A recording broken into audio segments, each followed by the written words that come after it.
Bonjour, c'est la rentrée, me voilà de retour de vacances et immédiatement plongé dans le grand bain puisque je vous parle présentement du The Event, un grand marathon caritatif avec des dizaines d'autres streamers. Nous sommes rassemblés ici même à Montpellier pour lever des fonds à destination de 5 associations qui luttent contre la pauvreté, l'exclusion, l'isolement et la précarité. En l'occurrence, le Secours Populaire, Solidarité étudiante Copain, chapitre 2 Bureau du Cœur et Solidarité Paysans. On a déjà levé plus de 1 500 000 € en moins de 24 heures.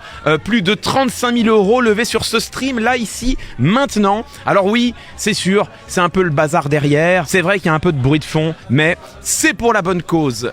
Et c'est dans ce contexte que hier soir, on a fait l'analyse de l'interview de Michel Barnier, la première interview de notre nouveau Premier ministre. Ça papote un peu derrière. C'est vrai que l'ambiance est peut-être un peu plus agitée que le cadre feutré auquel je vous ai habitué.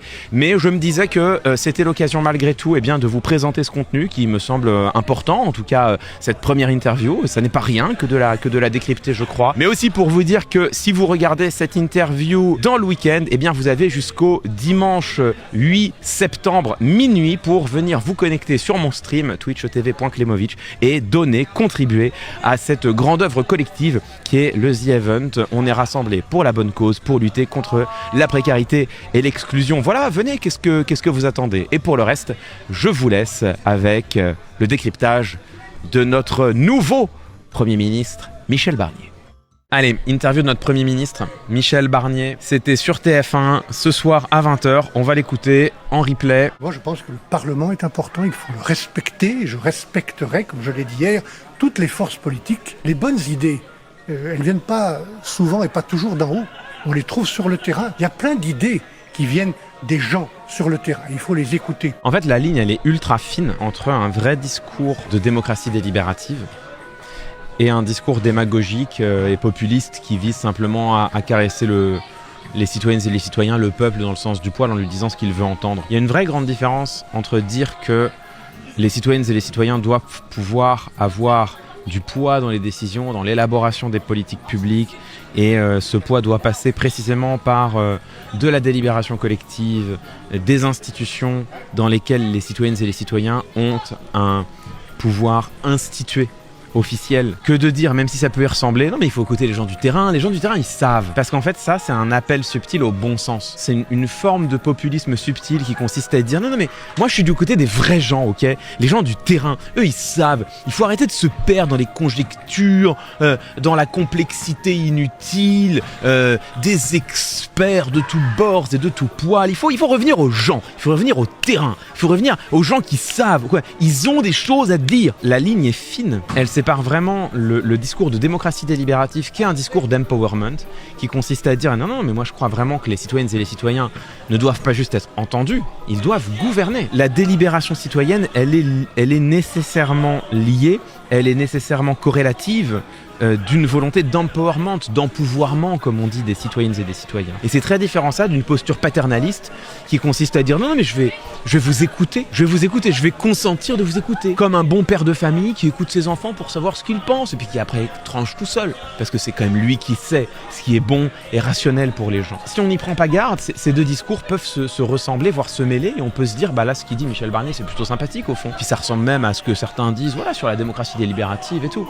Mais en fait c'est très différent. De prétendre se mettre du côté du peuple en lui donnant gracieusement son oreille, ce qui permet par ailleurs de disqualifier tous les autres gouvernants comme étant des membres de l'élite, de ceux qui croient savoir mais ne savent pas, alors que le peuple, lui, c'est lui au fond qui a le bon sens avec lui. Vous voyez comment est-ce que tout ça se tient par la main, s'entremêle pour construire une idéologie politique qui est intrinsèquement paternaliste et qui n'a rien de commun avec le véritable, authentique combat pour une démocratie plus délibérative qui est en l'occurrence ce pourquoi moi je plaide. On l'a pas eu la légende en bas, alors attendez, si je tape légende en bas. Et nous allons davantage agir que parler pour trouver partout les solutions qui marchent. Les solutions qui marchent, évidemment, encore une fois, la dépolitisation de la politique pour faire croire que tu prends juste les bonnes décisions et pas des décisions qui expriment des valeurs. Bon, vous connaissez tout ça par cœur maintenant. À coup sûr, nous devons et nous allons davantage agir que parler. Quand il dit ça, c'est pour ça que Gabriel Attal tire la tronche à côté, hein. C'est une critique non voilée au gouvernement précédent. Il y a une règle très importante et assez élémentaire en rhétorique, c'est que ce que tu énonces, c'est ce qui ne va pas de soi. Ce que tu as besoin de préciser, c'est ce qui avait besoin d'être précisé. Ici, quand il dit « nous allons davantage agir que parler », s'il le dit, c'est que cette chose ne va pas de soi. Ça ne peut être que pour une seule raison, c'est que le précédent gouvernement, lui, a davantage parlé qu'agi. Sinon, pourquoi avoir besoin de répéter cela? Quand tu te définis toi-même, tu définis aussi par contraste celui auquel tu t'opposes ou celui auquel tu succèdes. De bonnes solutions apportées par les gens d'en bas. Et puis voilà ce mot qui évidemment concentre en lui-même tout le mépris, hein, les gens d'en bas, les gens d'en haut et les gens d'en bas. Juste avant, il le dit en plus, les gens les plus modestes. Que les bonnes idées venaient de partout, d'ailleurs, souvent des gens les plus modestes ou les plus simples, quand on prend le soin de les écouter. Déjà dans les plus simples, il y a quelque chose d'une forme de grand paternalisme, d'un regard du dessus supérieur, de celui qui se permet de juger que la simplicité de l'autre est une valeur. On n'est pas très loin du « ils ont rien mais ils donnent tout ». La France d'en bas, c'est encore une chose, parce que là, les gens d'en bas, c'est vraiment, tu cibles les individus eux-mêmes. C'est vraiment, tu t'abrites même pas derrière une métaphore. Avec cette hiérarchie implicite, hein, entre le bas et le haut, et le haut qui est forcément meilleur, supérieur au bas. Par les gens d'en bas qu'il faut respecter. Et voilà, hein, cette idée que les gens d'en bas qu'il faut respecter, souvenez-vous, hein, ce que l'on a besoin de préciser, c'est ce qui ne va pas de soi. Si on explique que les gens d'en bas, il faut les respecter, c'est bien qu'on pense, ou on admet, ou on reconnaît que justement ça ne va pas de soi, donc il faut le dire. Alors ça pourrait être, ça l'est sans doute d'ailleurs, au moins en partie, une critique implicite du gouvernement précédent, là encore, hein.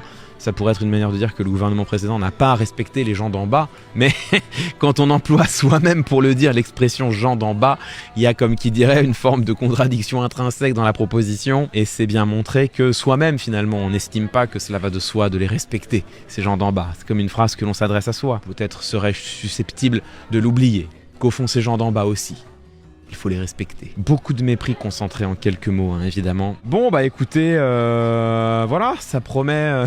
C'est de bien beaux débuts. Les premières heures tiennent toutes leurs promesses.